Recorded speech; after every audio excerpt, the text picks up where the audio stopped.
El terremoto del 27 de febrero de 2010 dejó a cerca de 2 millones de damnificados a lo largo del país y según las cifras del Plan de Reconstrucción del Ministerio de Vivienda, el número de casas dañadas por el movimiento fue de cerca de 400.000.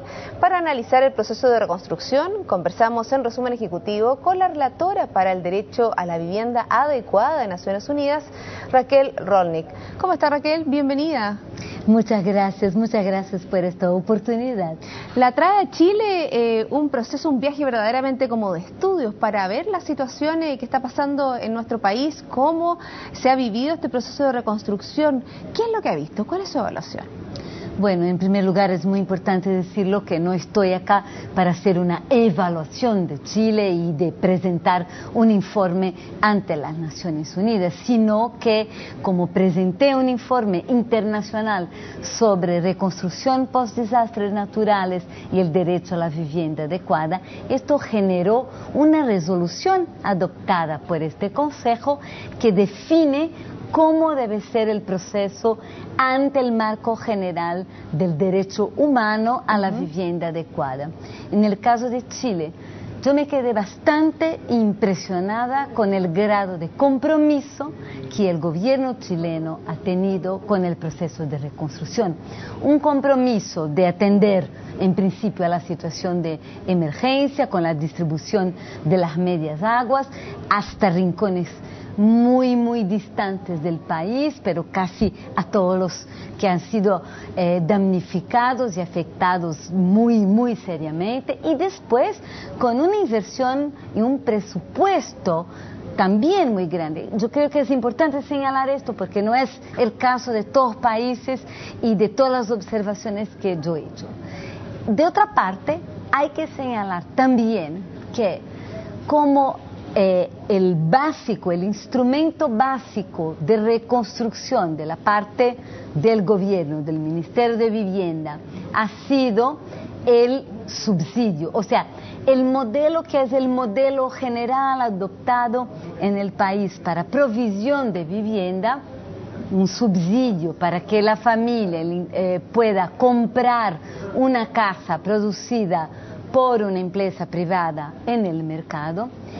Este instrumento en muchos casos no sería el mejor instrumento, o sea, en muchos casos hubo problemas de utilización de este instrumento porque es totalmente distinto cuando una persona está en una situación, yo diría, de emergencia, de daño, no es su opción, quiero postular a una casa, comprar una casa, sino se encuentra damnificada y ahí los criterios, las situaciones de quién puede aplicar, quién no, quién está calificado, quién no, quizás son muy distintos. Y a su juicio, según la evaluación que usted ha hecho de nuestro país con este sistema, ¿no es cierto?, de subsidios para reconstruir una casa, también para optar a una casa nueva, con obviamente con subsidio con una empresa privada, son el esquema que Chile ha adoptado para este terremoto. ¿Cuál es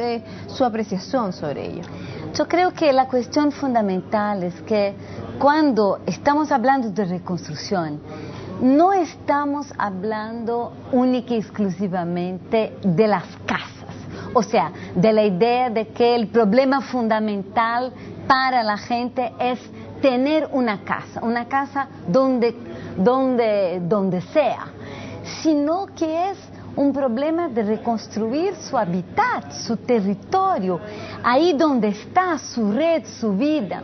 Y en muchas situaciones las casas, o sea, la solución habitacional que habría para elegir ahí no eran las más adecuadas a las necesidades específicas de las familias de los distintos grupos en las distintas ciudades. Le pongo un ejemplo así bastante concreto. Para familias de pescadores que viven al borde del mar y que necesitan un tipo de acceso, un tipo de ubicación que es absolutamente específica cerca del mar.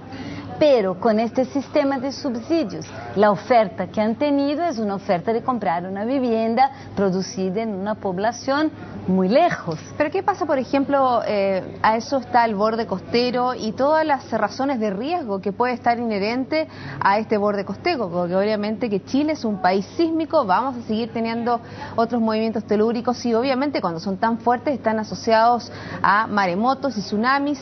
Desgraciadamente lo que nos ocurrió, lo más devastador, ¿no es cierto?, fue el tsunami que llegó, ¿no es cierto?, a nuestras costas y que barrió con todo.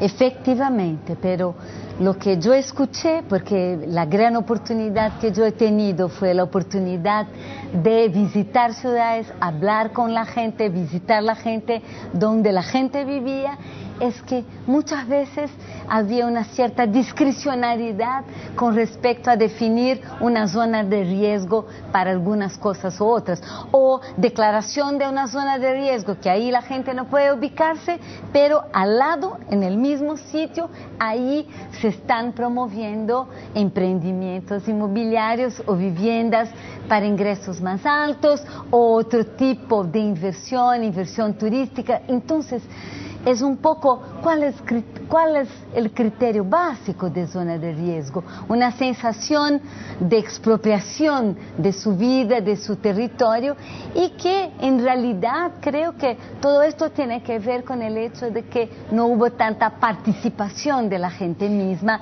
en la definición de las soluciones. Y a su juicio, ¿cómo se logra este justo medio para que las personas obviamente no sean erradicadas de su hábitat y obviamente que estén, porque me imagino que el gobierno quiere proponer que estén en un lugar seguro donde no puedan estar expuestas a un nuevo desastre? ¿Cómo se logra esta conjunción de estos ambos argumentos? Bueno, creo que ahí la cuestión fundamental es cómo juega el valor del suelo en todo lo que es el sistema de producción de vivienda. Creo que es muy importante tener en consideración que vivienda y el concepto de vivienda adecuada desde un punto de vista de los derechos humanos no es la casa en sí mismo, sino la vivienda como una especie de portal de entrada a los otros derechos humanos, como a la educación, a la salud, al trabajo, a las oportunidades económicas y culturales. Entonces, cuando el único criterio es el valor, y el valor del suelo y el valor de terreno en la política, y no hay instrumentos para garantizar que otros valores también puedan entrar en marcha, ahí se produce una violación, yo diría, del derecho humano, porque lo más importante es la casa en sí misma y no este conjunto.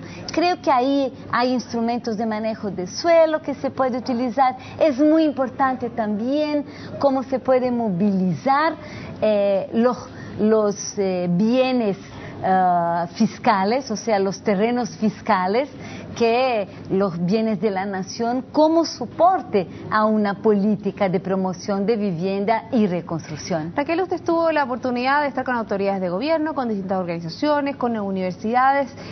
¿Cómo fue la recepción a estas recomendaciones que da las Naciones Unidas sobre, ¿no es cierto?, esta vivienda adecuada?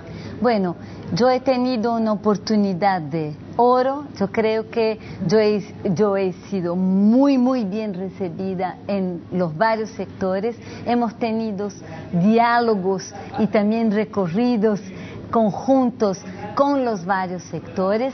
Creo que, claro, es muy difícil a partir de la gente y de la posición de quien está encargado de enfrentar un desafío tan grande y que, por cierto, ha hecho lo mejor que ha podido hacer para enfrentarlo, también muchas veces escuchar y ver que hubo cosas que salieron bien, pero hubo cosas que no están tan, y sobre todo que como el proceso no se terminó, y a mi juicio realmente no se terminó, hay gente que no tiene solución todavía, gente que está esperando. Un proceso que no está terminado, se dice claro, que aquí al 2014 va a estar ya más avanzado. Por ejemplo, la oposición habla de un 30% de avance, el gobierno habla de casi un 70%. Sin duda alguna hay un camino que recorrer. Usted habló de ciertas herramientas. ¿Va a haber alguna colaboración entre Naciones Unidas Unidas, la cual usted es relatora, con las autoridades nacionales para lograr, ¿no es cierto?, esta mayor conjunción de los distintos elementos?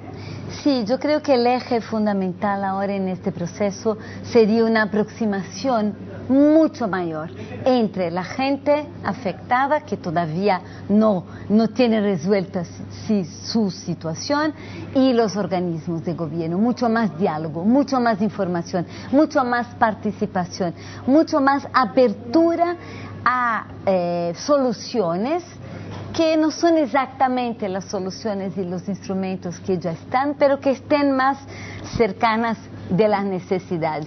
Y es todo decir, esto, por ejemplo, sí, perdón, el aporte que pueden hacer en las propias comunidades, la propia municipalidad, ahora que ya está la situación mucho más calma. Exactamente, exactamente. Y yo vi mucho en todas las ciudades que yo visité, comunidades y grupos que se habían organizado, que tienen propuestas, que tienen proyectos. Entonces, abrir espacio para que estos proyectos sean presentados. Y creo que esto va a ser parte, y yo me comprometí directamente con el gobierno de enviar por escrito directamente al gobierno algunas sugerencias, algunas contribuciones y recomendaciones a título de una de nuestras misiones, que es cooperar con ciudadanos y el gobierno para la implementación de un derecho humano a la vivienda adecuada a todos. Raquel, queremos agradecer que haya estado con nosotros hablando sobre un tema universal, que obviamente que a nosotros como país sísmico nos ha tocado tan fuertemente, y obviamente que las recomendaciones que se pueden hacer y que se pueden mejorar siempre van en pos de hacer una vivienda, ¿no es cierto?, mucho más acorde con la realidad de cada persona. Que esté muy bien. Muchas gracias. Bueno, nosotros finalizamos aquí este segmento informativo. Lo invito a quedarse en compañía de CNN Chile.